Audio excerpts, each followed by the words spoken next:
That's a very reasonable way to pursue it the first time you write one of these. So very good question. Let's write a loop that will fill an array.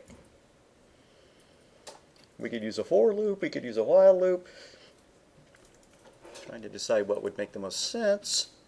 Let's do it this way. I'm going to make a new project.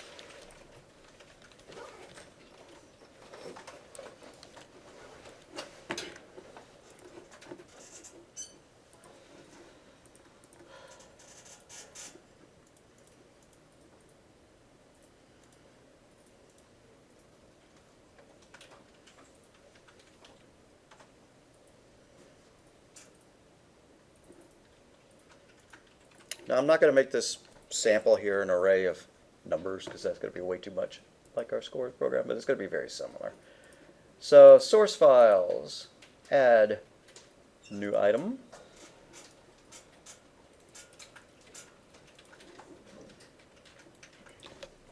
Paste my boilerplate into it.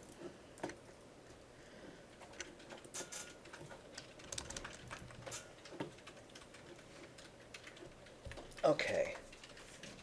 I could hard code it to 10, or I could ask the user how many.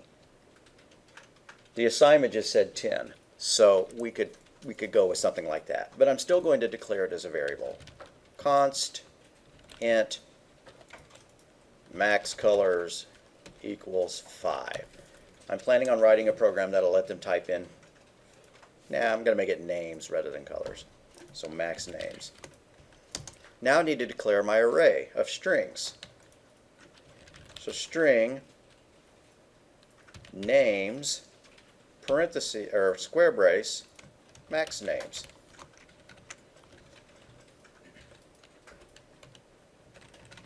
And that's it. I'm not going to use an initializer list or anything like that.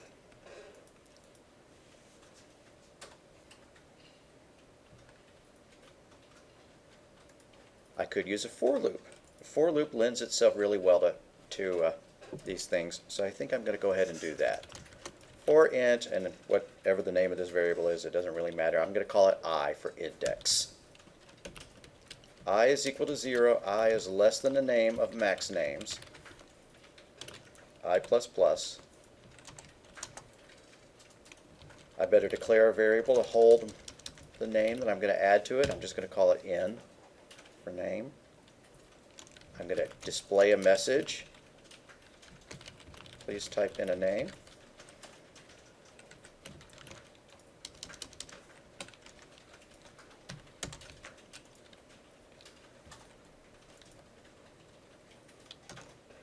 And since I want them to be able to type in both a first name and a last name,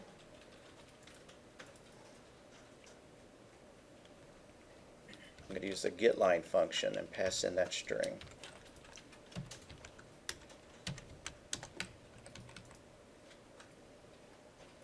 The only reason I'm doing that is so that they can type names with spaces in them. Otherwise, if we just used the CIN arrow to get it, we'd only get the first name that they typed in, and the last name would still be sitting there in the buffer waiting to be read back in.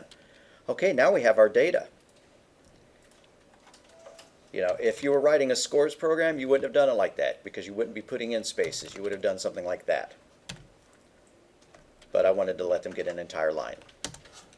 So then we say names at this specific place, and you don't have to put spaces around it like I did, is equal to that value that we just read in.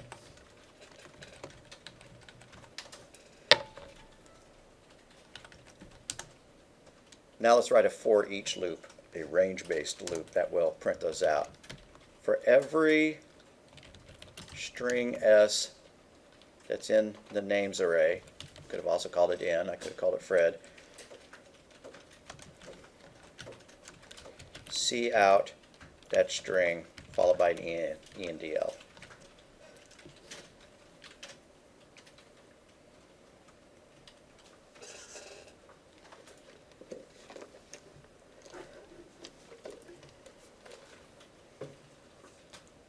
So when names goes into I and goes into N, that is not just rewriting one over and over and over? It would be if that was a number. If this was like 0, It would be storing, it would be moving 5 different names into the first department. But since it's But since it's I is counting from 0 up to 4. right, okay. And there's other ways you could write it, of course, without a for loop, but for loops really lend themselves, as long as you know the length of the array. Alrighty.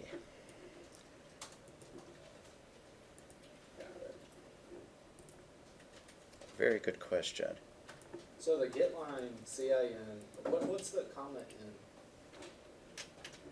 My comment here is this is how you would have done it with a score. Oh no, I mean the CIN comma in on get line. Oh, you have to pass in the stream Right. So because we that's- might have been calling getLine on a file. So Okay. CIN is the stream and then N is the variable that I want filled in. So we're letting it know. Okay, so we're passing the string and then. Yeah, if I was getting something else in and I want it stored in a different variable and I was reading from a file, don't type this, guys. It might look like this, from file 1, comma S, and I was reading S from the file. Gotcha. Okay.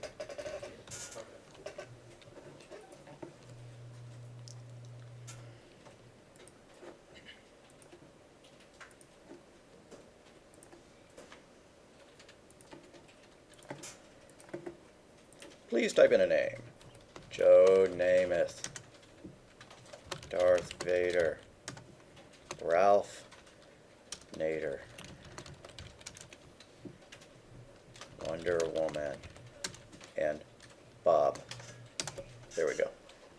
And then it printed them back out. So that loop down here would be where you calculate the average or whatever. You know, print your scores, calculate the average, whatever your processing needed to be.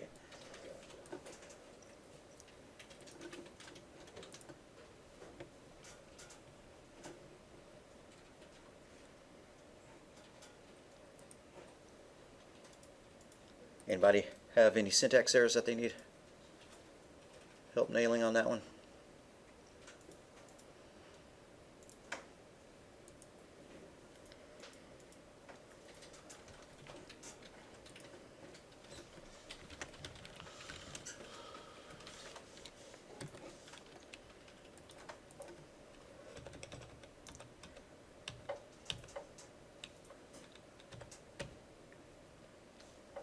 Okay. Since I rarely encourage people to use global arrays, I kind of glossed over this slide. But if you create an int, but you put it global rather than local, rather than put it in main, if you put it above main, then all of its values will be initialized to 0. So go back in here. And above main, let's declare an array. We're just going to call it A1. And it's going to be an array of 10 ints.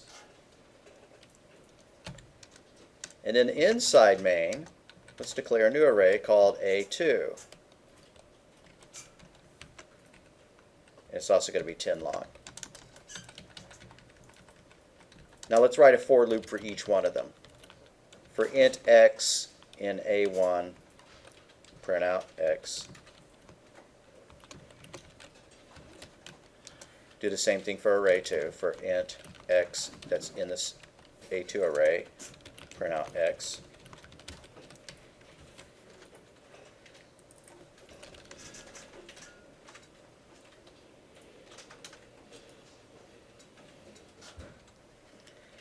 Array 1 looks nice and clean. It was initialized to all zeros.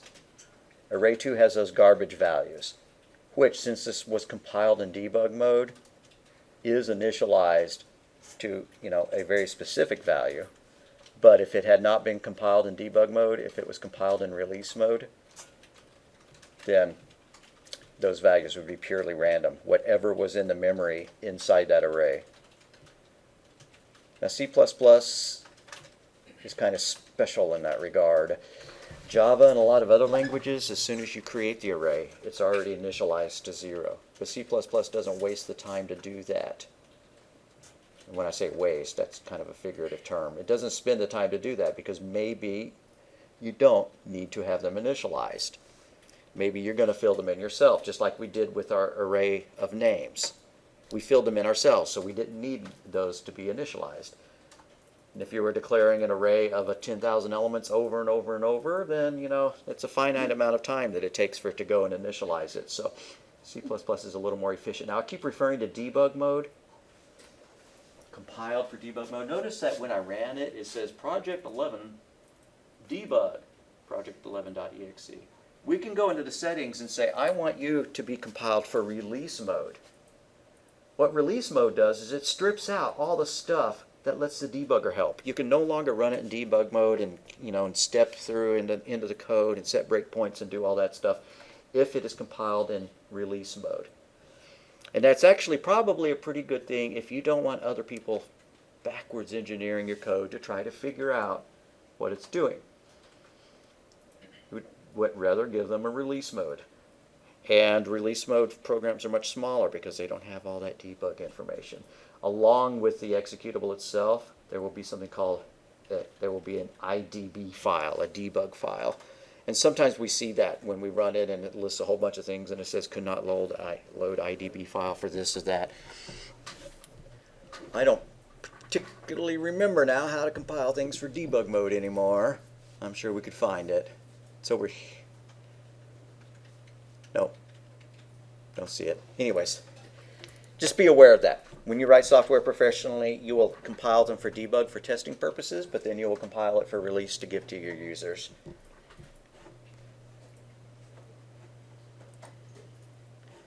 What about namespaces? Are things that are declared in namespaces, do they get initialized to 0 or not? Let's find out. Let's put this A1 in a namespace. Namespace mine.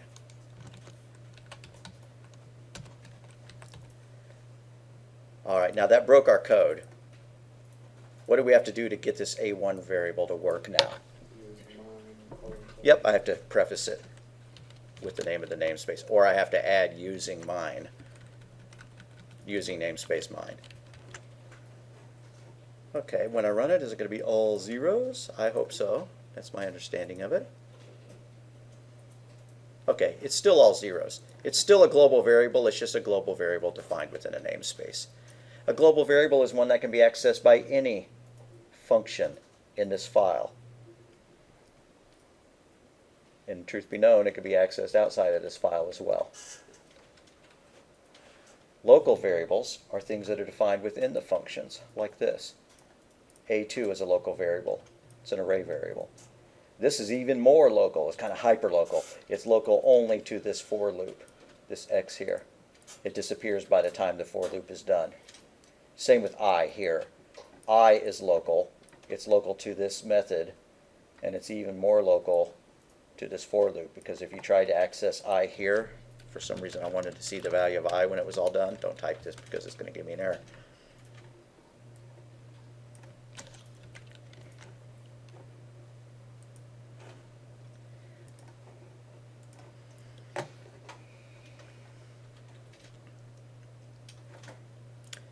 Now I really do think we're just about done.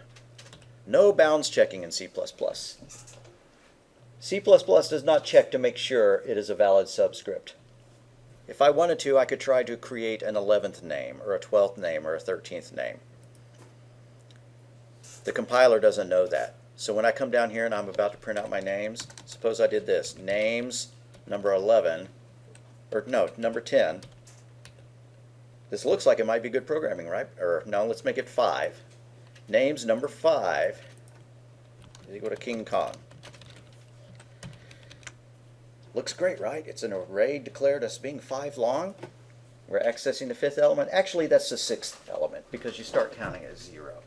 So 0, 1, 2, 3, 4. We've already filled up our array. Now, we could only access between the square braces the numbers 0 through 4, or 0 through n-1 if you call n the length of the string. So now that we're trying to add something to 5, that's an error. The compiler doesn't know that, though. It's happy to go ahead and let you write that code and run it. And when we run it, it might blow up, but it might not.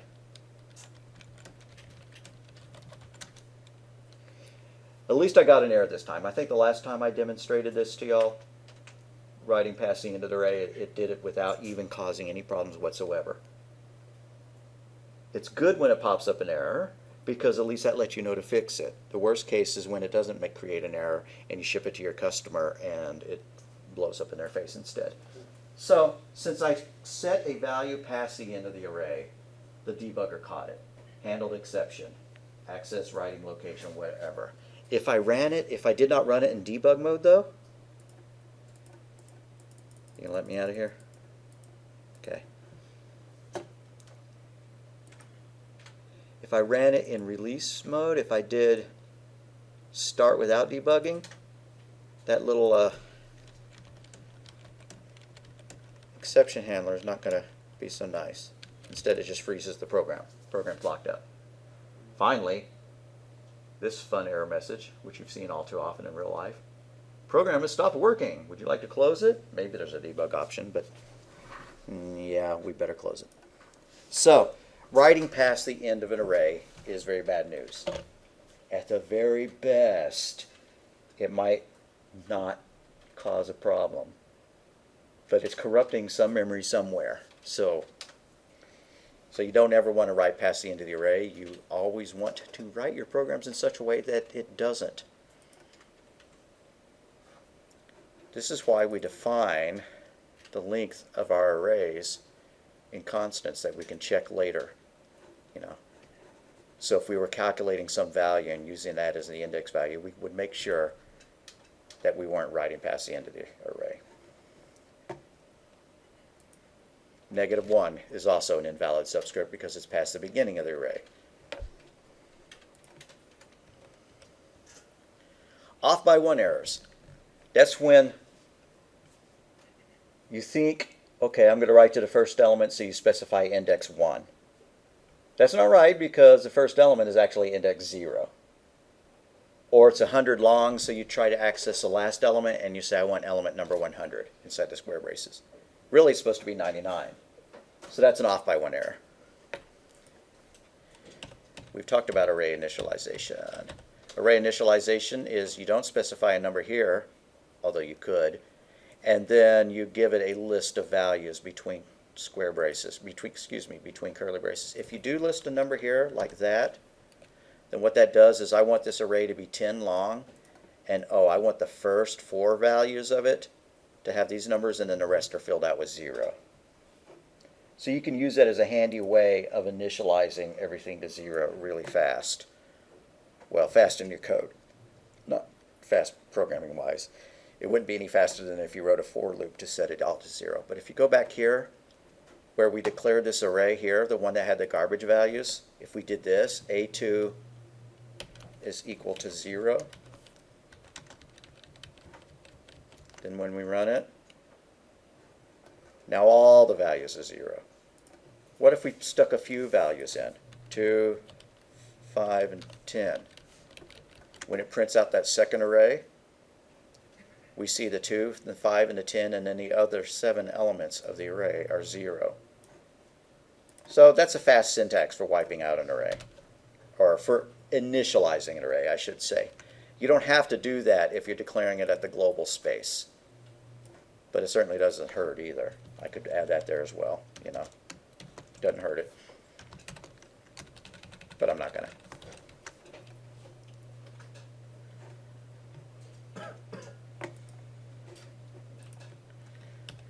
We've talked about range-based for loops. We've talked about, we did demonstrate summing and averaging, did we not? I believe so, or else I wouldn't have given you the scores assignment.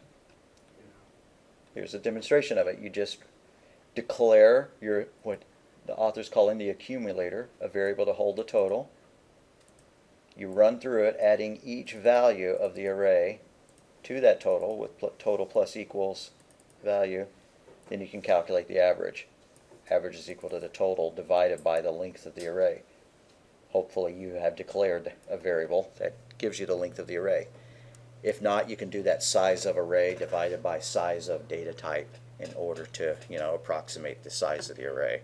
Works in most cases, but it's better to have a constant that you have used to declare the array.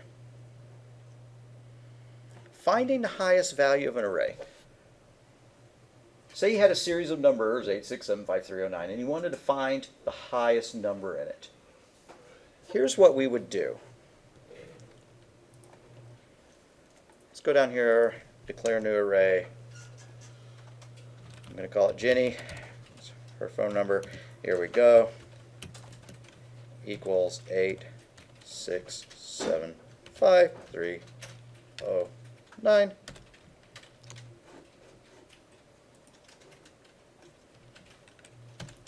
We want to find out what the highest number is.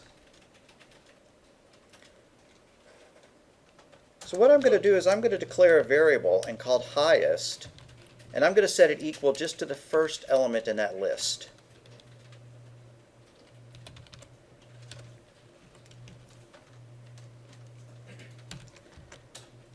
Now I'm going to run through the array, comparing all those values, and if I find a higher one, I'm going to set it equal to that. So for every int I in the Jenny array, if I is higher than our current highest value, then set highest equal to I. And then we can print out a message at the end. Highest found, print out highest.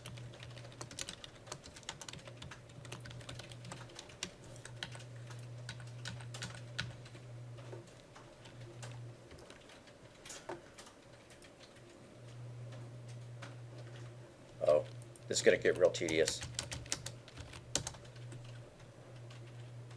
Oh, and since I made it right, passing into the array, it's crashing my program.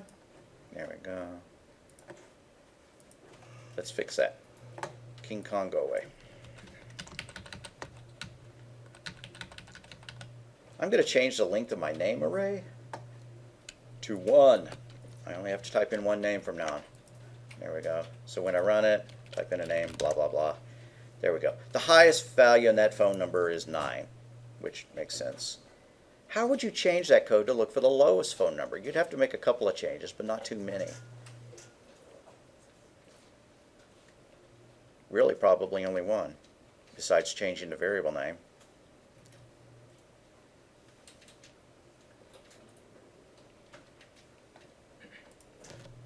Let's make another variable called lowest.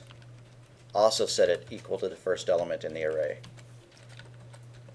Now, along with checking to see if the number we're currently looking at, I, is greater than highest, what else do we want to do? We want to compare it to lowest. And when do we want to change the value of lowest?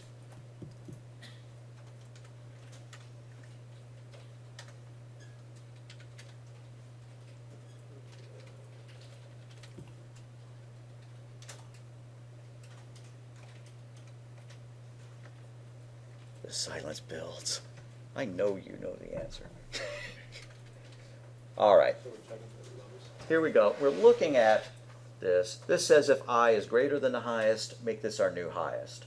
Now we're going to write another code that does what to check for the lowest. I is less than lowest, then this becomes the new lowest.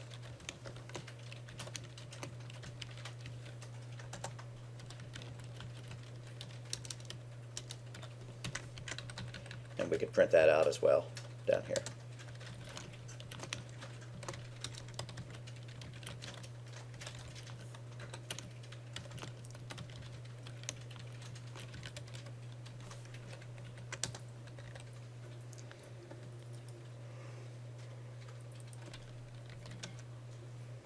And the lowest is 0.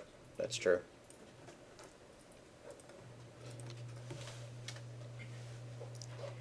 And we could do anything else in here that we needed to do as well. Like say we were scanning for a specific value. We wanted to find out where the index value was when we hit 0. And we could just check to see if the current number we were at was equal to 0. And if it was, we could do something special.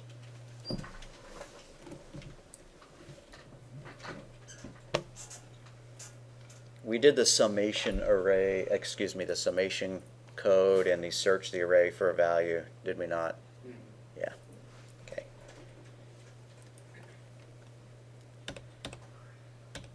partially filled arrays. Sometimes you don't have an array that's completely full of data. That is the case here. Say I raise that back up to a 5. But say I gave them the option of typing in stop. And so I did this. I'm going to change my for loop here.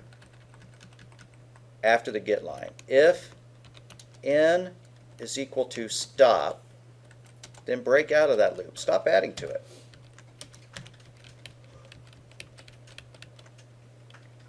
Add that code, run again, type in a couple of names. Remember to change your max names back to 5 if you lowered it to 1 like I did. And watch what it prints out.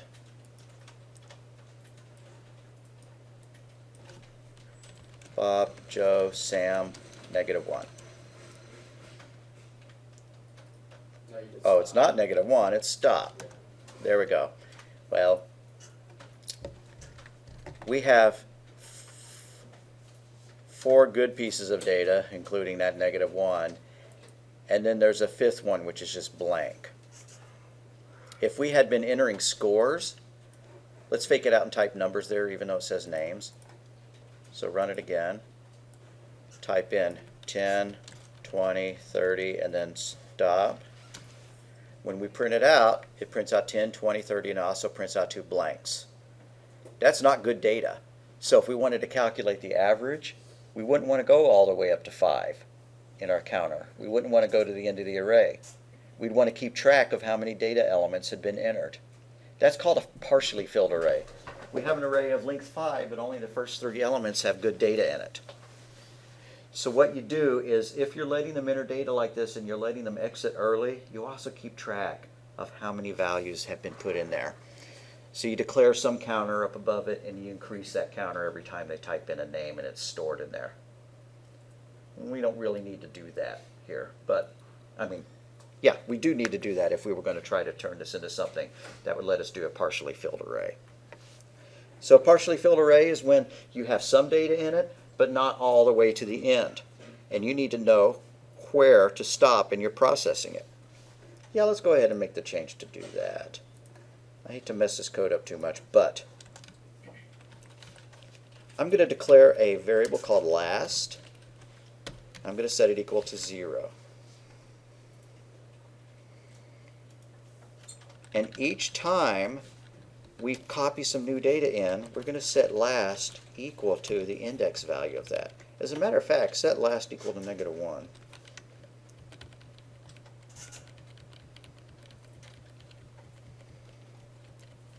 Now when we want to rip through that loop, we want to only go up to the number of elements. We only want to go up to the last element that has valid data. So we're not going to use this string s colon. We're not going to use this nice while loop nomenclature anymore. We're going to have to use a while loop. Excuse me, a range-based for loop. Let's use a for loop. For int I is equal to 0, I is less than or equal to the last element filled in, I++. Then we could print that out. Names at that position. And let's put some kind of little note in front of it, just so that we know that this is a different loop than the one that's coming underneath it.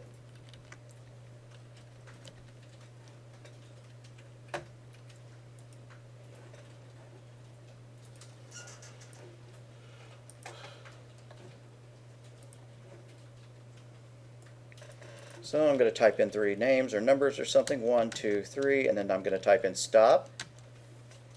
Here we go. The first time I printed out the loop, it didn't print out those garbage values at the end. It only printed out 1, 2, and 3. The second time it printed out, it did include the garbage values at the end. The reason why is the second one used a range-based. It used a for each loop. And so it ran through the whole array. It's not going to stop early. But this time, the first time we printed it out, we did stop up at the when our counter hit the value of the index of the last position that was ever filled. If we never filled in any data, if we'd entered stop as the very first thing, our code still wouldn't crash. The index the last would be set to -1, and so we wouldn't print anything. It'd be okay. There we go. But it did print out 5 blanks for that second loop. So that's a partially filled array. There are other data structures you can use rather than arrays where you don't have to keep track yourself of what has been added to it, how many elements have been added to it. It's the responsibility of the data structure. You can add 100,000 things to it in a row, and then once you add another thing to it, it knows that there's 100,001. You don't have to keep track of it. Is that a list? List, vectors, array lists, they go by a lot of different names. List and vector are probably the 2 most common terms. Comparing arrays, did we do that? What if you want to check to see if 2 arrays have the same contents? You can't just do array 1 if array 1 equal array 2. Instead, you have to rip through the array inside of a while loop, checking each one, like this. Here the author has 2 arrays. One's called first array and one's called second array. And they have identical values, 5, 10, 15, 20, 25, 5, 10, 15, 20, 25. And so he has a while loop here. And he has a Boolean variable. He sets the flag arrays equal to true, but if he ever finds an element that doesn't match in each one, then that flag will be set to false and it will exit the while loop. So it starts off with count set to 0 and it compares. Is element 0 in first array not equal to element 0 in the second array? Well, if they were different, then it sets it equal to false, and it falls out of here. If not, then count is increased, and it checks 1. Well, is element 1 in each array the same? Yes, that's great. It doesn't set that flag to false, and so it checks 2, element number 3, element 4. It's gone all the way out to size. It got all the way through it. Arrays equal never got set to false, so the arrays are the same.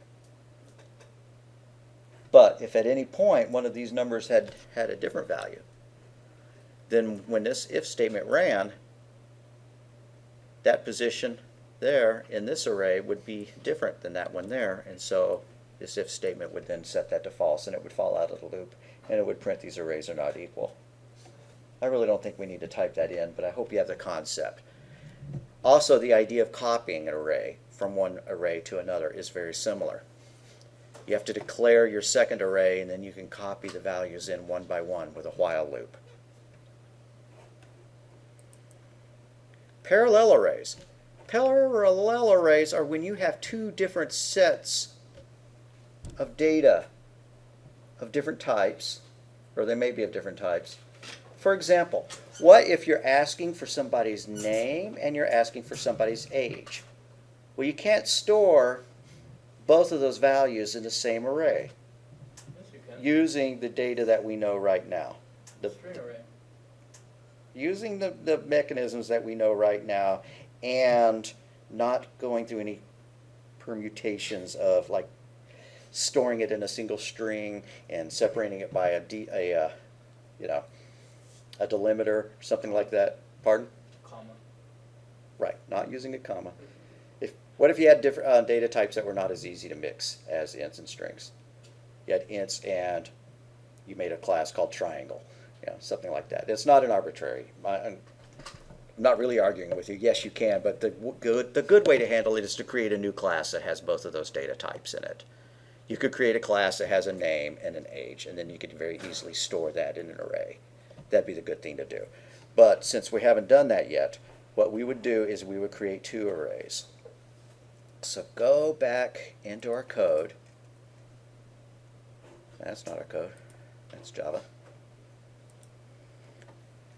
And let's make 2 different arrays.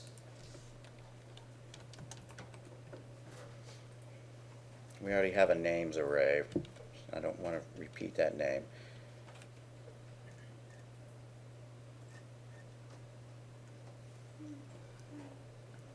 So here, where we declared our array full of names, also declare an array called ages. It's going to be max names long. So I just added that line. I'm going to put some slashes here to indicate that that's a new line of code.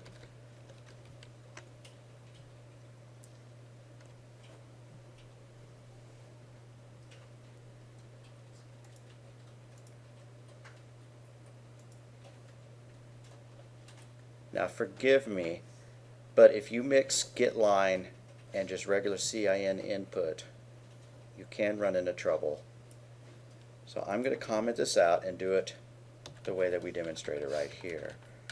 I'm going to do CIN into the name, then I'm going to C out another request, please enter age.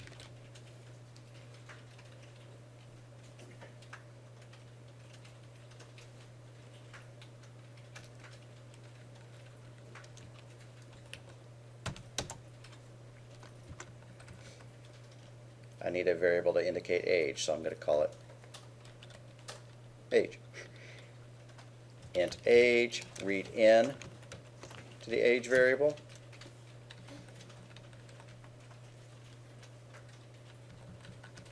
And down here, we're going to set the age array equal to that age that they typed in. Okay, I need to do a little bit of cleanup here, and I need to rearrange something, and I'm sorry for messing us up like this. Hopefully it'll be easy to follow.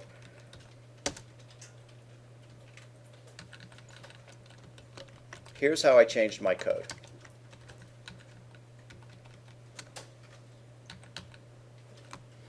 I put the two variable declarations up there. String in we already had, but I added a new one called int age. Then we printed out a message, please type in a name. If that name is equal to stop, we bail out of the loop.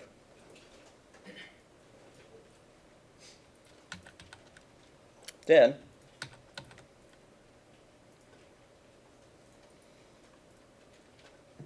we say please enter age, and we read in the age.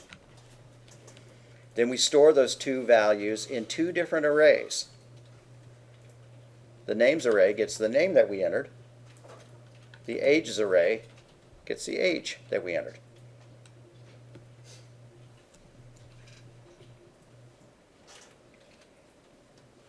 Then we still have our last value here so that we can keep track of how many index values we added. The only reason we did that is because we let them get out early with the stop command.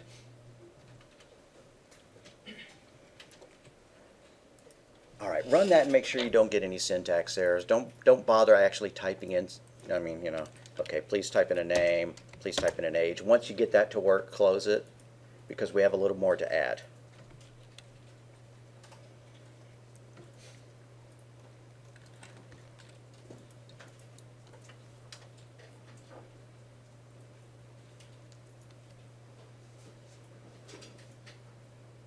And yeah, you're right. You could just about always come up with a data type that would hold the other data types. But if you're mixing stuff like, you have doubles and ints and then, other more complex data structures, you really want to make a class that has it all.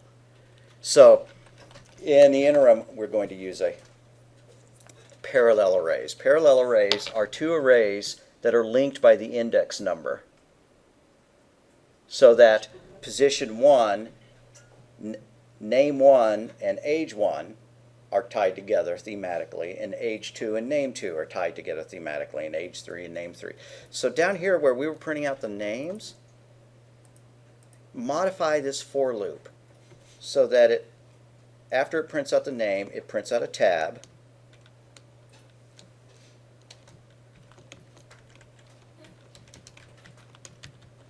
and then prints out the age, and then prints out the ENDL.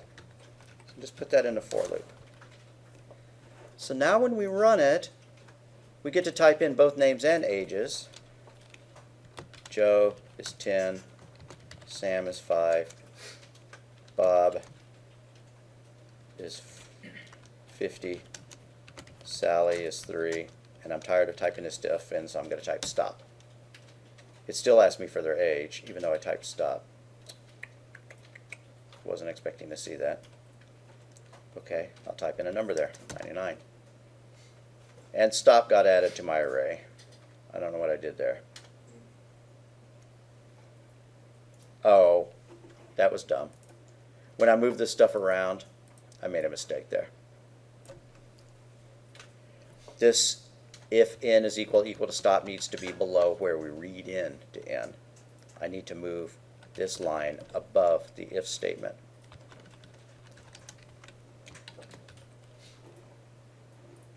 Okay, so that's our for loop right there. I want to make sure everybody gets that. So underneath our data entry loop, we have our for loop here that prints our table out.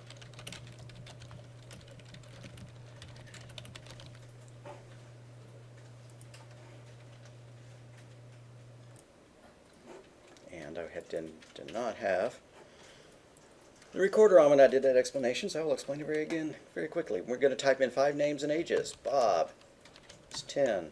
Sam is 11. Phil is 30. Mary is 20. And Sally is 18. So when it prints our little table out, that's element 0 in each array. That's element 1 in each array. Sam and 11. That's element 2 in the names array and the ages array. Element 3 in the names array, element 3 in the ages array. So parallel arrays are 2 arrays that are thematically linked by their index value.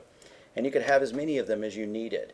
If you wanted to keep track of somebody's birthday, date, or hire date, or pay rate, you could keep adding arrays.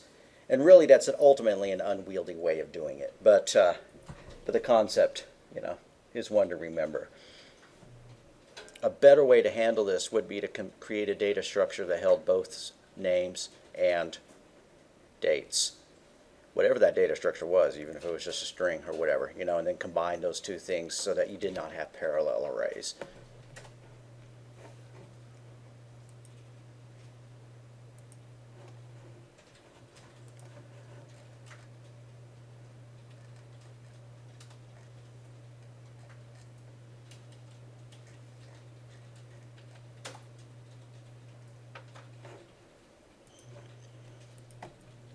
Okay, let's make a program that will let us,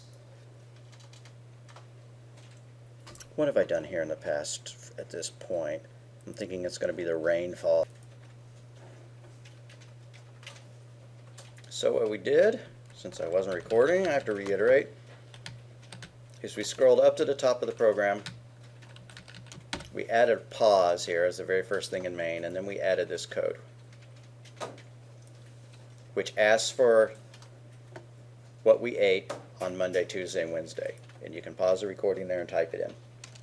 Now continuing, we have our data. We have 2 parallel arrays. We have an array called days, and we have an array called meals. And so we're going to use a for loop to print out each one of those arrays so that we can see what we're going to eat on Monday, Tuesday, and Wednesday. So again, int I is equal to 0, I is less than the number of days, I++, see out the day at that index, followed by a tab, followed by the meals at that index, followed by an end of line.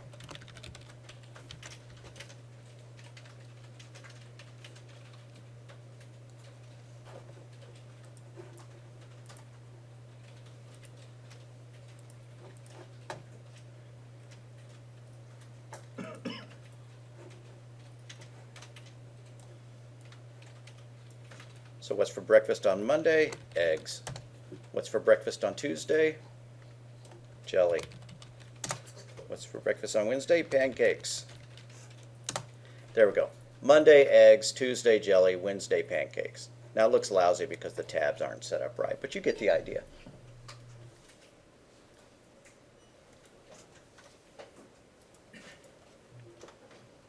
So if the second array had not been strings, if it had been like a rainfall array for how much rain had happened in the month of January, the month of February, or the month of March, we could then run through that array of rainfall to calculate the average rainfall for the year. So the homework is going to be to write this similar kind of program, except you're going to have an array called months, which is set, from January to December, and you're going to ask them for the rainfall for January, the rainfall for February, the rainfall for March, and so on. You let them type all those in, store them in a parallel array called rainfall, and then you can process the highest rainfall, the lowest rainfall, and print out the average rainfall. That ought to be about what the program is asking for, the homework is asking for. I don't see the file there. I will write that up, and it's not going to be due until, we're not going to make it due a week from today. It's going to be due a week from Tuesday. But I'll go ahead and upload it tonight. So if you get done with the earlier homework and you want to work on it over the weekend, you can. All right. What happened here? I completely blew you away by moving all over the place. No, yeah, but, That's my fault. Why is it yelling at us about that? yeah. What's that error? Ambiguous. Stock is ambiguous. What the heck you say? Huh. Type STD:::, in front of it, see if it still says that. It made it go away. Well, it didn't do the same thing in that one. I don't know why we're having to do this all. Oh, take that out. Take that out. This? Both of those out, yeah. I really shouldn't fix it, but it did. Okay, weird. You can take that STD:::, out now.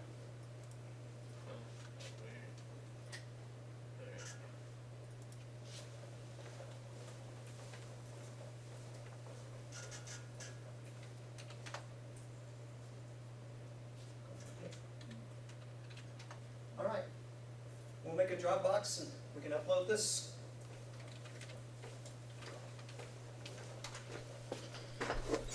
Arrays and the more advanced data structures that you can use to replace them are really, really important. That's why we're taking the time to spend several days in a row on them. That's why they get their own chapter. And I hope you're getting used to the idea.